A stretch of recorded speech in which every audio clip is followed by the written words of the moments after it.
30 years or since then have taught us many lessons. Unfortunately, again, the lessons are not taken in the correct way. Some people still talk of the potential or the validity of the old small farmer based village communities. We were only seeing the tip of the iceberg maybe 10 years down when we started seeing that the young people were not getting into agriculture.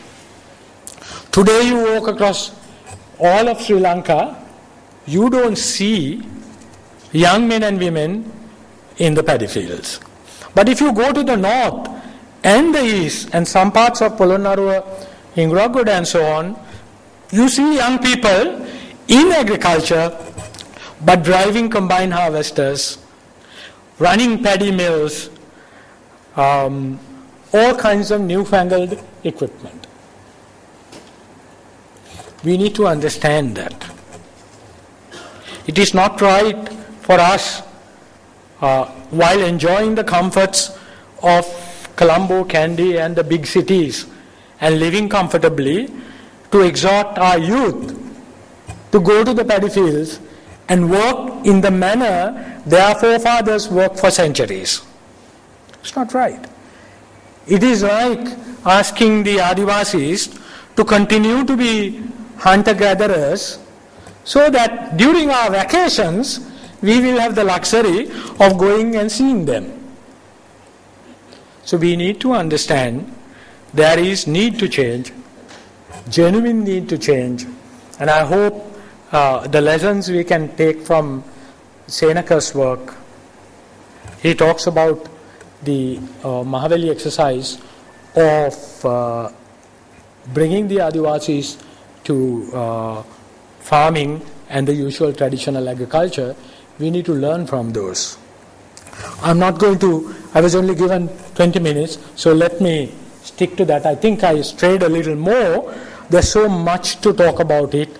I would like to end by suggesting strongly that all of you read the book and you recommend others to do so as well. And Seneka, I think you should write more. Now that you have got the kick of it, may not be books, or little bits and pieces even, will be of great help. And I can see in this audience many others, some of my old bosses, some of my colleagues, and some who joined us later, my juniors, who can do the same thing. Thank you very much and all the best. I would now like to invite Mr. Seneka Samarasinghe to formally present his book to Engineer Karunasena Hettiarachchi. Our next speaker joined the Irrigation Department of Mahaweli in 1978. During the period of 1982 to 1984, he was the resident engineer at the Lunugambera Dam project, and he was responsible for the construction of that dam.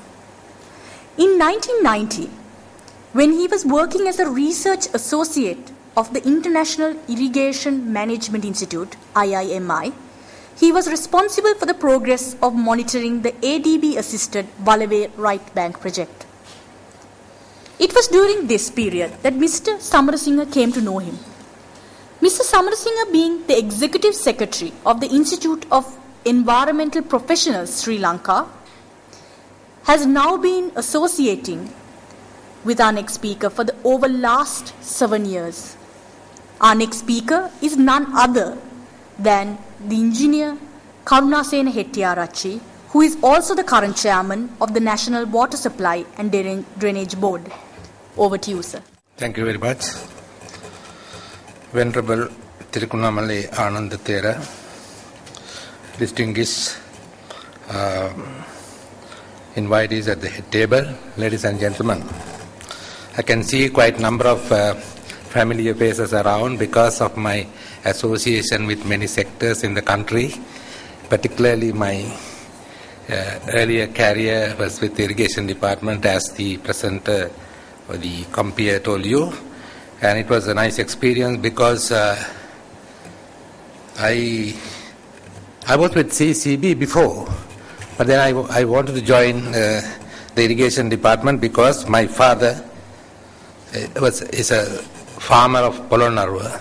So I thought best place is to work for irrigation department where I can work with my father or help my father in irrigation engineering. And also I didn't really like I don't know the present type of CECB, but then type of CECB as well as the Mahaweli structure is different from the departmental kind of a regimental organizations.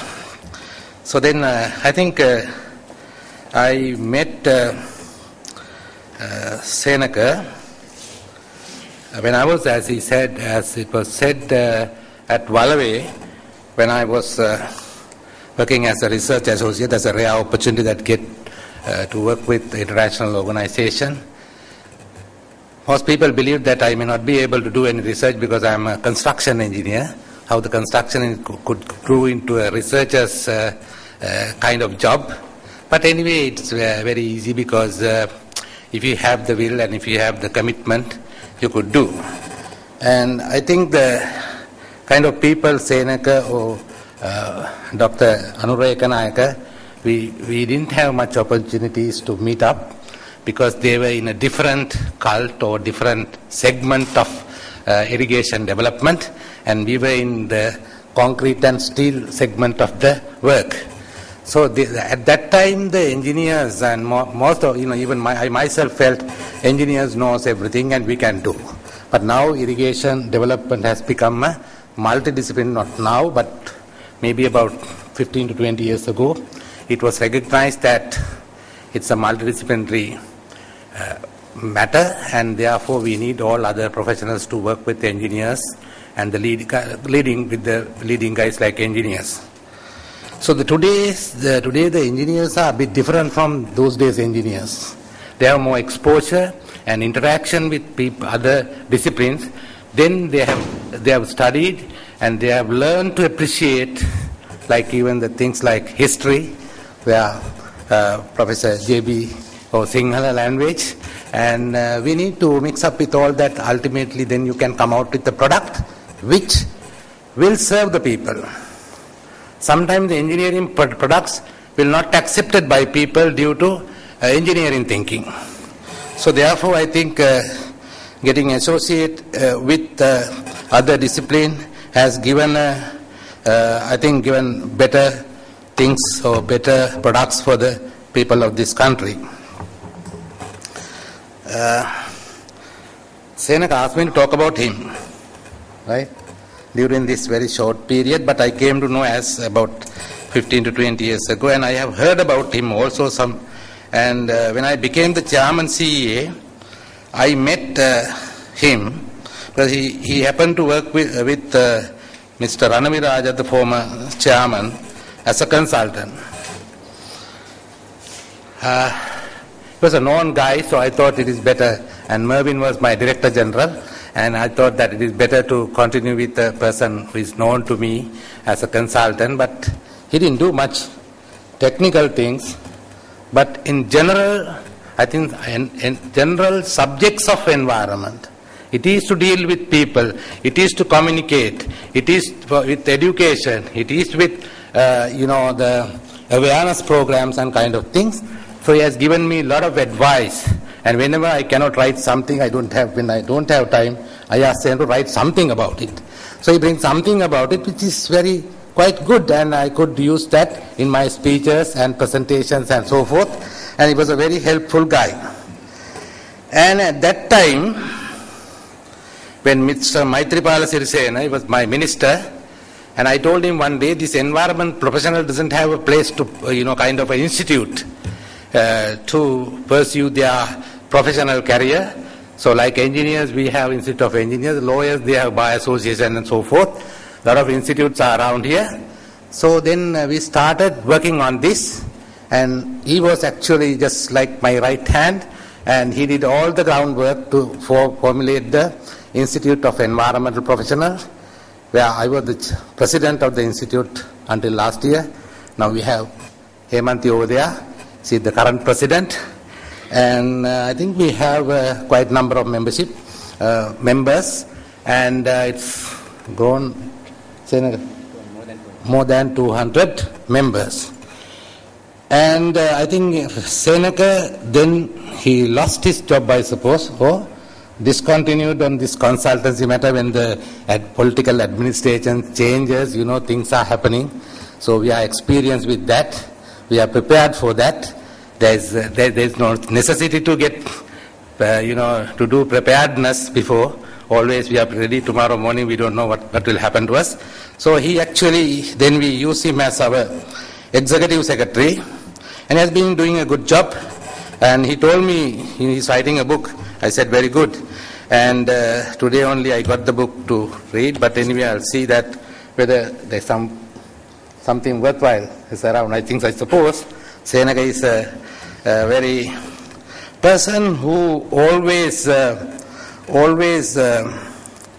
give priority to his important matters. I think your wife is around, I suppose. Okay, madam. With this little story I would like to tell you. A professor one day took a class like that. A couple of professors are around, right? And he had some material around him. He filled the glass with some rock, right? And he asked the student,